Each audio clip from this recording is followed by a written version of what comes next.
Hello, everyone. This is Dallas Johnson. Hey, I want to go through some of the records that you're going to be required to store at your dealership. This is some of the required documentation that you are going to have on every motor vehicle that you sell, including a purchase agreement. So don't forget, state law does require that we have a purchase agreement on every retail transaction, so you don't want to forget about that, along with the front and back copies of each title, name and address of the previous owners.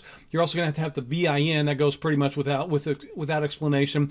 You're going to need the title number, county, and state of the vehicle that was previously title in, along with the year and make of the vehicle. If you're doing any type of financing whatsoever, you'll also have to have any lease, installment, or security agreements.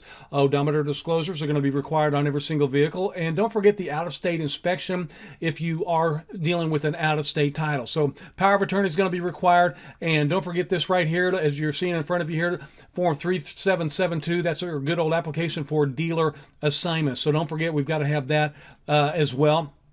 Don't forget, everyone, if you do have a temporary tag that you placed on a vehicle, you'll need records of those temporary tags, and you need to have your customer sign an affidavit to ensure that they did not have a license plate that was legally transferable to the vehicle. So a couple of things that you need to keep at your dealership as well is going to be your original Ohio dealer license.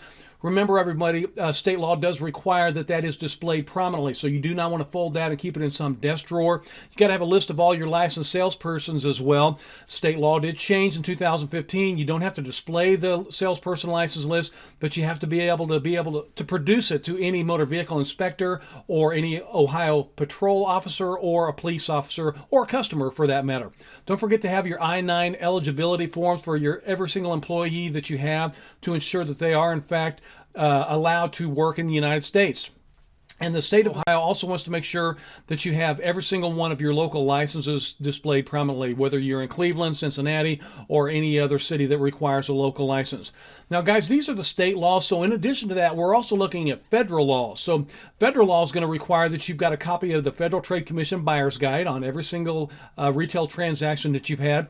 Cash reporting form, IRS Form 8300, needs to be stored at the dealership for 5 years as well. Any type of odometer disclosure statements are required to be kept as per federal law. And don't forget to have your written red flags policy. Your red flags rule with the FTC has to be in writing. So have that policy in writing. And you also have to have any copies of forms relating to the Truth in Lending Act, the Equal Credit Opportunity Act, or the Gramm-Leach-Bliley Privacy Act. So everyone, I always want to tell you, hey, join the association. It's free for all licensed dealers. All you need to do is go to ohiodealer.org, and you can either click on the free Ohio Dealer Manual there, or you can just click on the big red download button. And once you apply for free membership into the Automobile Dealer Training Association, then you're actually going to be able to download your continuing education form. You can do this right as soon as you fill out a little bit of information and verify that you are a legally licensed Ohio dealer, and you're going to be able to have all the updates, and we'll send you the legislative updates as well.